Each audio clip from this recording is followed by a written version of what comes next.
Bismillahirrahmanirrahim. Assalamualaikum warahmatullahi wabarakatuh. Apa khabar pelajar-pelajar semua? Saya harap semua pelajar berada di dalam keadaan sihat walafiat. Baiklah, pada hari ini saya akan kongsikan kepada pelajar-pelajar berkenaan contoh-contoh soalan peperiksaan SDEA dan juga teknik menjawab soalan. Baiklah, pada kali ini kita akan belajar mata pelajaran Tauhid berkenaan tajuk Al-Uluhiyah.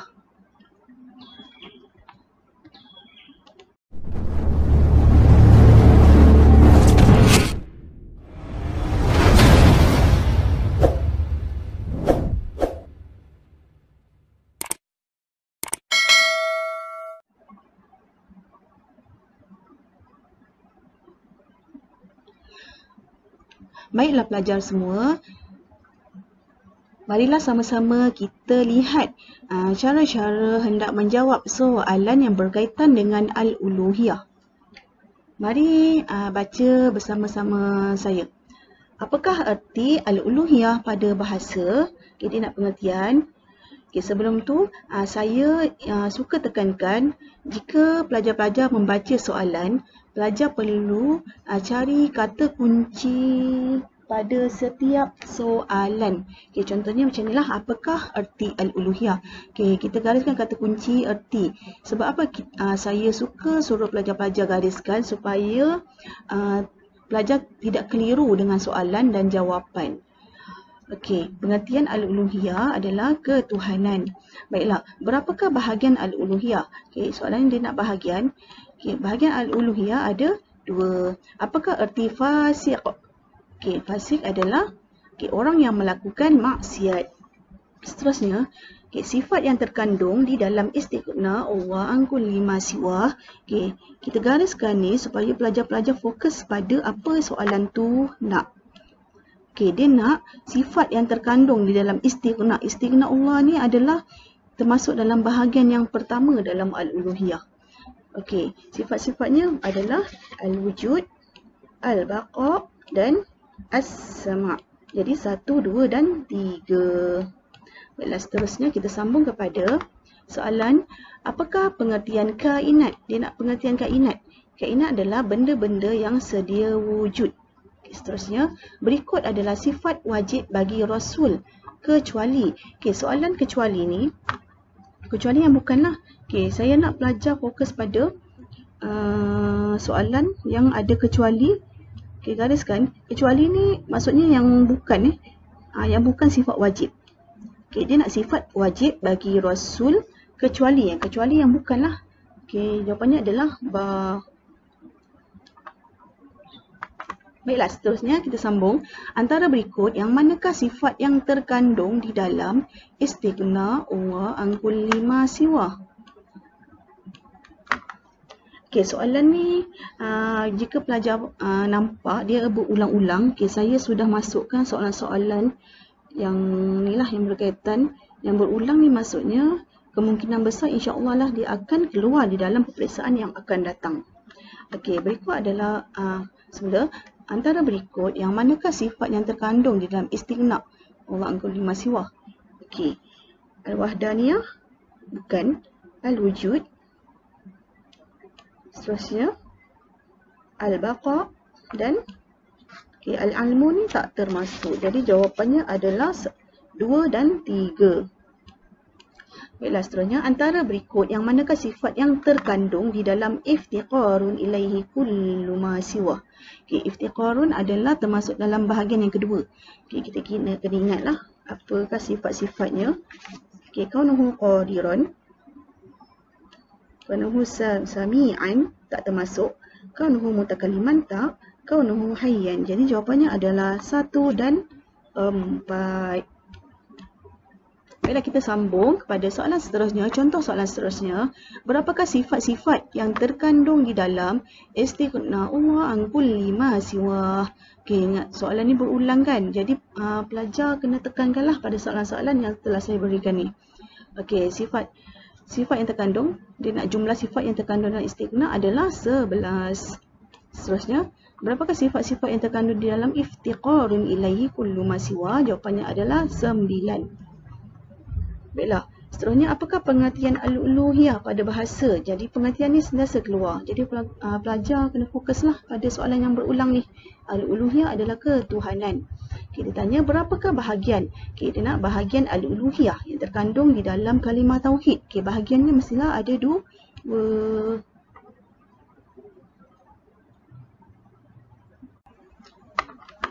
Jom kita jawab lagi soalan. Apakah erti mukallaf?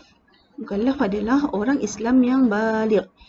Baiklah, di sini saya ingin tekankan ramai di kalangan pelajar yang suka menjawab orang yang masuk agama Islam kerana perkataan mukallaf ini adalah lebih kurang sama dengan perkataan muallaf.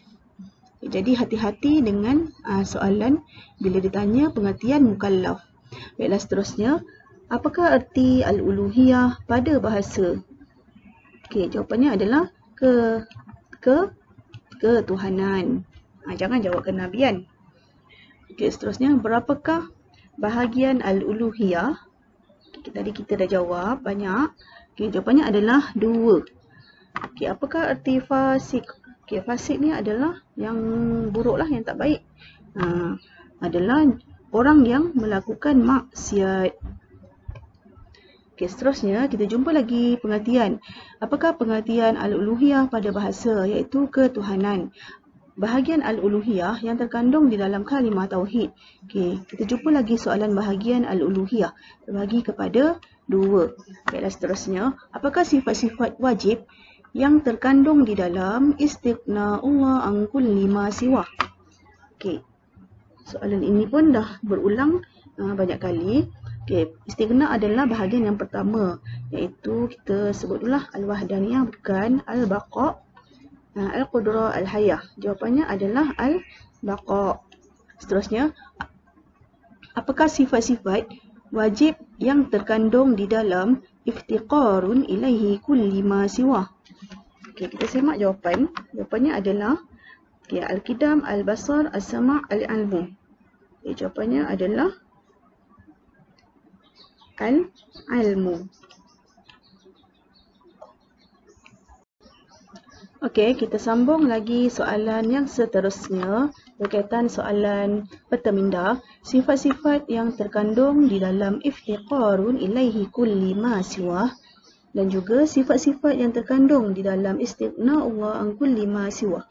Mana ini memerlukan pelajar menulis jawapan antara sifat-sifat 20 bagi Allah Ta'ala. Satu tips untuk pelajar-pelajar untuk tulis jawapan soalan subjektif. Sebelum tu pelajar semak dululah helaian kertas soalan yang berada di dalam soalan objektif yang pilihan jawapan tu. Kemungkinan ada jawapan di situ. Pelajar kena alert lah jika ada soalan yang boleh di jawapan yang berada di soalan objektif. Seterusnya, nyatakan bahagian al-uluhiyah. Kita sedia maklum bahagian al-uluhiyah ada 2, kita kena tulislah. Macam kat sini kita contohnya dekat soalan tu ada, kita boleh ikutlah. Soalan lain ada menyatakan tentang bahagian, kita ikut je lah. Istighna'ullah an kulli ma siwah dan iftiqarun ilaihi kulli ma siwah. Jika ada, jika tak ada, pelajar kena hafal. Seterusnya, senaraikan iktikad dan kepercayaan yang memberi kesan.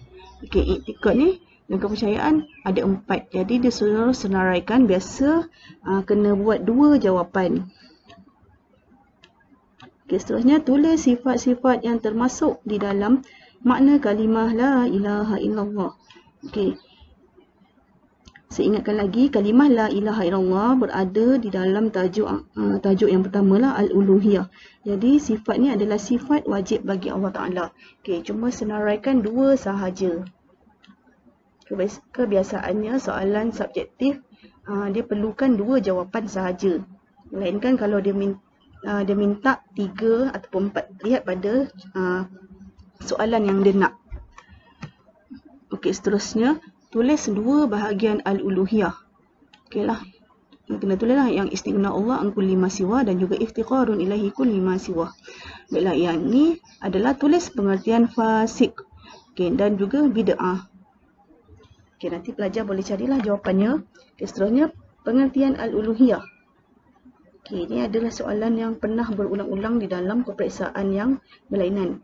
Okey, pada bahasa apa dan pada syarak apa dia? Okey, baiklah, seterusnya senaraikan 3. Okey, yang ni dia dah menyatakan dia nak 3. Jadi kita kena bagi 3 jawapan. Okey. Semula, senaraikan 3 sifat-sifat yang terkandung di dalam istighna Allah an kulli ma siwa. Maksudnya sifat-sifat wajib bagi Allah Ta'ala. Okey, seterusnya isikan tempat kosong dengan jawapan yang disediakan.